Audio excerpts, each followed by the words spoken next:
So the Nifty is down 10% from its recent highs. But what's not working well for the market? We'll break it down for you. First, of course, is rising tensions in West Asia. Remember, missile attacks on both sides continue. Trump wants Iran to surrender unconditionally, which is not working out. Neither parties, Iran or Israel, are ready to back out. And both Trump and Khamenei continue to remain defiant. So clearly, geopolitical tensions continue to rise. There is no taking step back over here. And that is one factor which continues to weigh heavy on the markets of late. Let's also talk about surge in crude oil prices. That, of course, is as a result of the closure of Strait of Hormuz, and we'll talk about that in just a bit. India, remember, imports 80% of its crude oil requirements, and any kind of surge in crude oil prices in the global market directly weighs heavy on India's wholesale and retail inflation.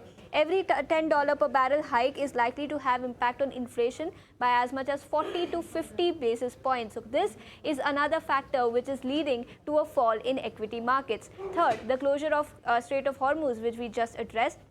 Mujtaba Khamenei just a couple of hours back came out with this commentary where he says that Hormuz must remain closed. He also says that tight supplies could spur inflation and major disruption across fertilizer and commodities and chemicals. We are already seeing the impact over the last few days, and that is likely to continue going forward as well.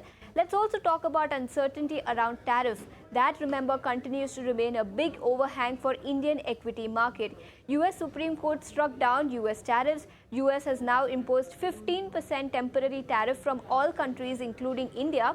And these tariffs, remember, will expire in July, which means for them to be applicable after July, US President Donald Trump will require Congress's approval. So this is a big uncertainty which is likely to weigh heavy on the market going forward for the next few months. Let's also talk about a couple of other factors then. AI. Remember, AI-led disruption weighed heavy on IT stock, and in fact, not just IT sector, the entire market globally just before the war broke out. Whether it is a boon or a bane is likely to be seen. And will traditional IT be impacted by AI? That's the big question now, which continues to weigh heavy.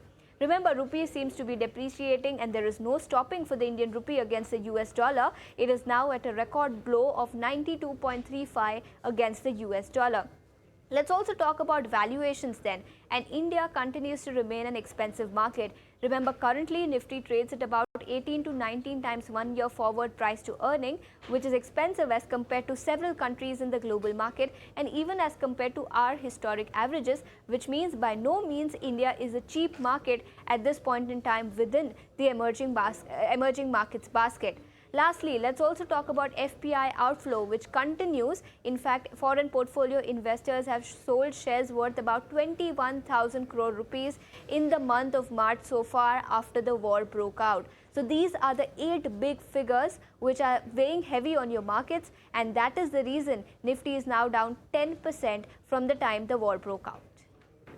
Well, absolutely. That's the reason why the portfolio is bleeding. And of course, rupee also made a fresh record low today, hovering around that 93 mark. That is on the account of the geopolitical tensions and the elevated oil prices. And that is really weighing heavy on the markets today. But we'll get you more on the markets on the other side of this break. We'll be right back.